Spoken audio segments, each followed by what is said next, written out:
Welcome. In this video, I will talk about the mirror principle, and after this video, you will literally know how to use the mirror principle to manifest what you want, or why your manifestation was not working and why it was not working. And I will also talk about multiple keys that you need to understand to really understand the mirror principle. Okay? Okay. So first of all, what does it mean? Like the definition of that is like the world is just like a mirror. That means if you look at the world, you're actually looking at yourself, right?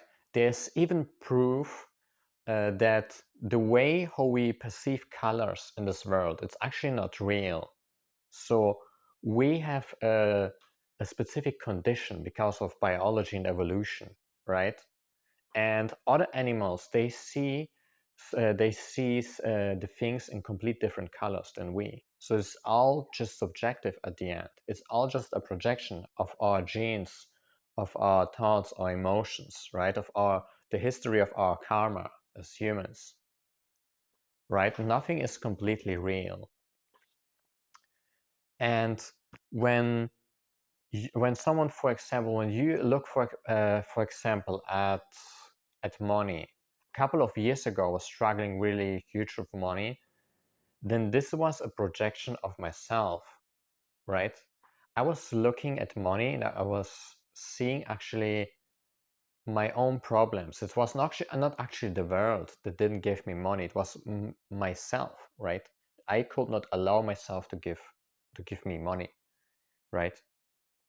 So because I was thinking not good about money, like it's lacking, like it's not there.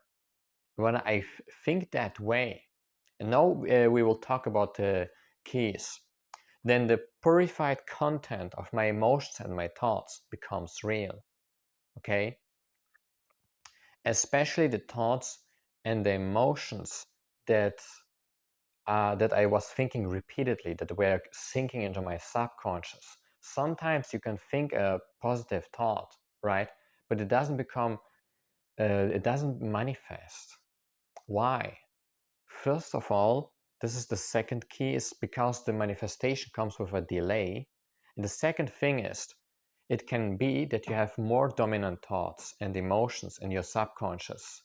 And these thoughts and emotions, they are dominating that. For example, you made some bad experience when you were a child, or you were bullied. Now you think you are not good enough. Even if you say yourself on the surface, like, yeah, it's all good, like money will come to me or relationships. If you don't release this deeper stuff, this deeper emotions, right, then you can't, it will be always denied. Your manifestation wish will be always denied, because at a deeper level there's this stuff that you have not proceed, and now on top of that you try to put in this positive affirmations. It doesn't work. So you have to start with the deeper stuff, right? So especially the most dominant thoughts and emotions will be very be seen very clearly in the outer world as a projection of you. For example, I was always called to be sporty, like sportly. So I was doing a lot of sports, and that was manifested. I was teaching it already as a child, and it still remained, right? I even improved that. So I was building on that, right? So this was a very dominant thought, an experience that I've made, and now it still manifests even after many years. And you can even improve that. So, like I said, it comes with a delay, and the purified content of your thoughts will be manifested. And also, it also matters how much it was integrated in your subconscious, of course. If something, like I said, is in the deepest layers, and you say a superficial sentence like, yeah, I'm happy, but as a deeper layer there is like this unreleased emotions, maybe because you were bullied, then your manifestation can be blocked. And this is why people release trauma, why people do so much inner work. Because even if you try to put this positive stuff on top of that, it will just be denied. You still have to release that, because otherwise it will manifest it. You don't, as a reflection of ourselves, we don't just attract what we seek, or what we believe, what we have. We also attract as a reflection of what we are afraid of. So if you have fears, for example, that money will be not there, as a reflection of that, money will be not there. So you don't just attract what you think, what you have, you attract also what you are afraid of the most. If you are afraid that you don't get love, probably you will make experiences that you will push love in some kind of way away or sabotage yourself, right? So this is an important thing to know.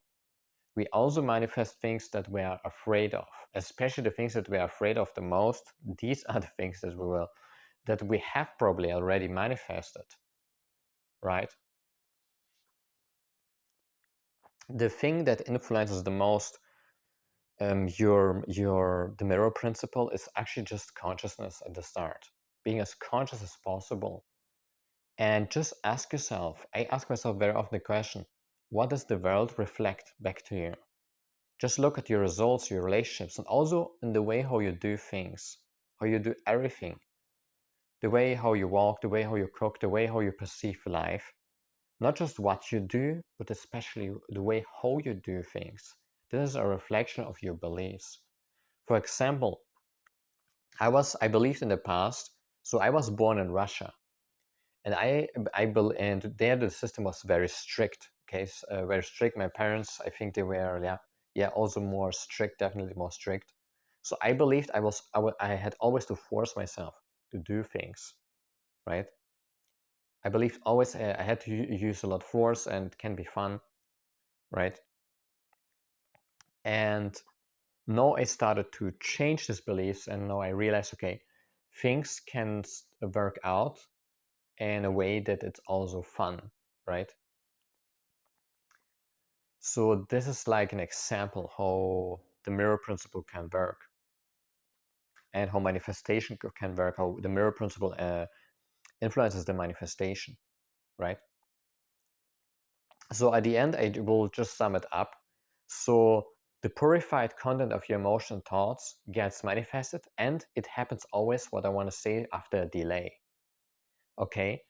After a delay means even if you do everything right now perfect, it's still not there, still have trust that it comes. But if it doesn't come at all, then really analyze that and you just become aware of your emotional thoughts if you're still suppressing maybe something, or if you have not integrated certain things. It's not about just the woo-woo manifestation. Of course, it's about also going out of your comfort zone, but you go out of your comfort zone because you focus on certain things. You focus on money and believe that it will come. And the more thought energy you put into money, the more you start to act towards getting more money, right? So it comes after a delay. Okay, and the third thing is, don't forget, you manifest also what you're afraid of. So it can be good to first become aware of these fears, to be honest with that, and release these fears, because otherwise they will be always manifested, right? They will always be manifested, and and these affirmations, these superficial affirmations, they won't work. This is why people do a lot of inner work. I hope this video helped you to understand the mirror principle, right? And how it really works, and why for some people it doesn't work, for some people it works. And I hope you learned, and you can also comment below what you learned about the mirror principle, give feedback about the video, or any questions that you have, something like that, for example. And join my Facebook group if you want to. We exchange there about topics like that, and like manifestation, mirror principle, and also how to release blockages. See you. Bye bye.